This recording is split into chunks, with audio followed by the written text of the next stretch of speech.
Hi friends, my name is Chaitanya Patke and welcome back to my YouTube channel. In this video, I am going to discuss a batting hero whose contribution is not very much appreciated either by his even by his own country as well as the cricketing fraternity across the world.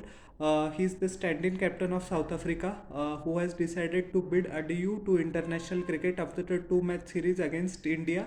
I am talking about none other than Dean Elgar.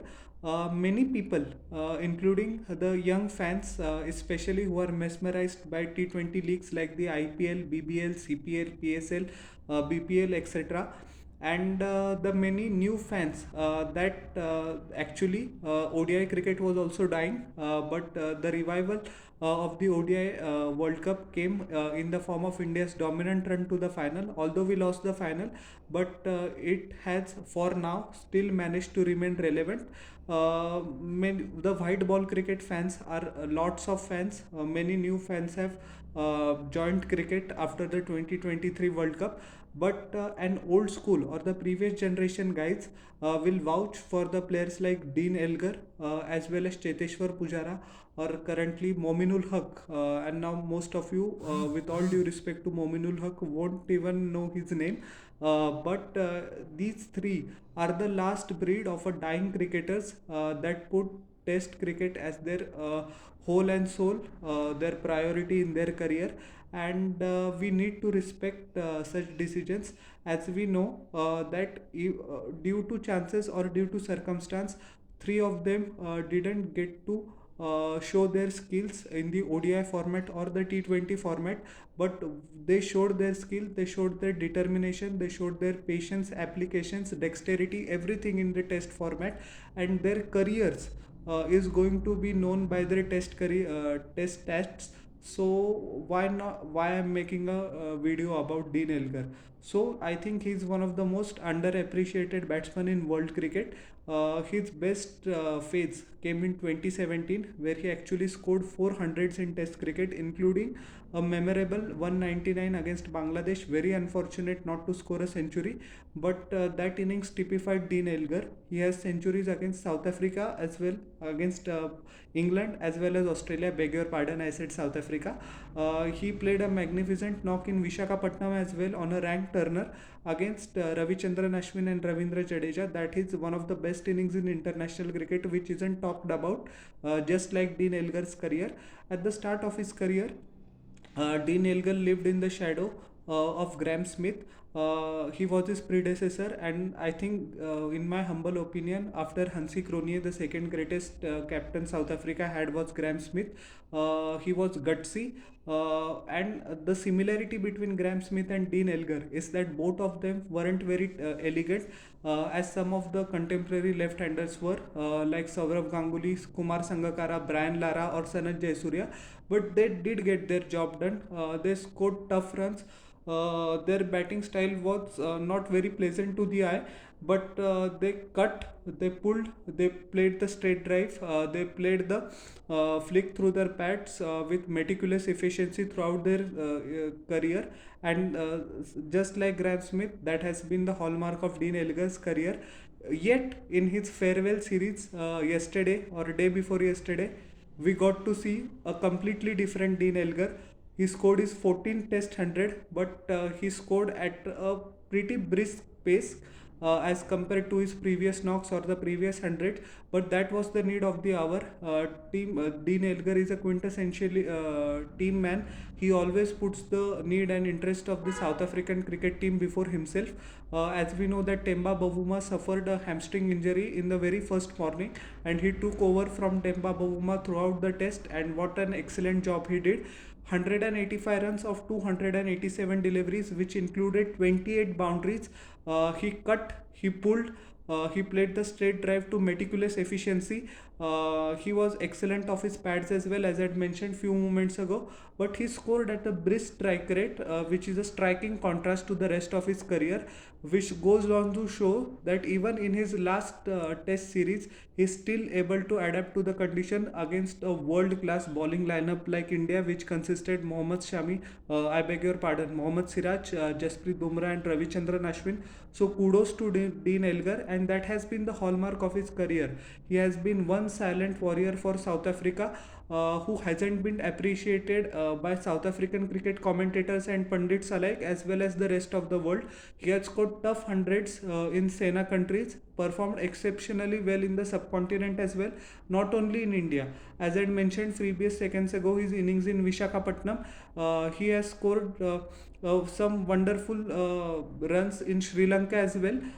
If you look at the South Africa store of Sri Lanka in 2013-14 as well as 21-22, he has been one silent, consistent contributor.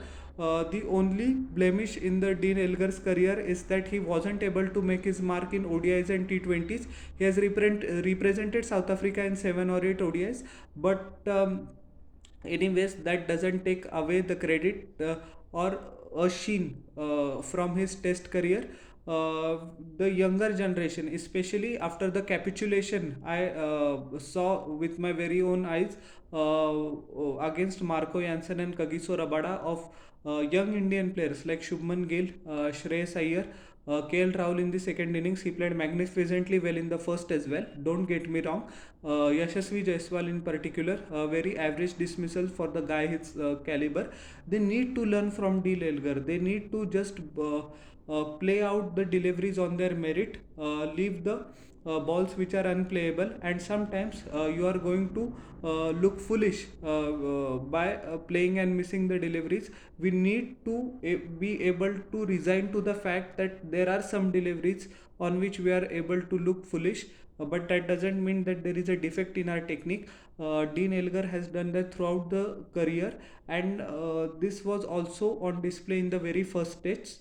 Jasprit Bumrah actually initially wanted to find his line and rhythm, but he straight down the leg side. Dean Elgar immediately whacked him for a couple of boundaries. When Shardul Thakur came on, he was a little bit fuller. He drove them through the covers and extra cover for boundaries. So he accumulated, and he knew that attack was the best form of defense on this kind of a pitch where India had scored 245 runs, and one of the most magnificent knocks of its. I think that is the best knock of Dean Elgar's career, the 14 test 100 that he scored.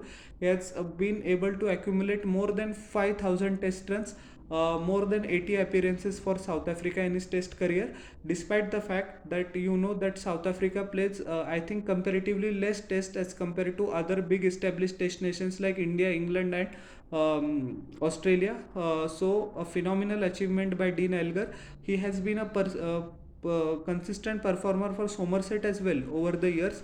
He has played excellently well in county cricket, the Royal London Cup as well. He has been an exceptional performer.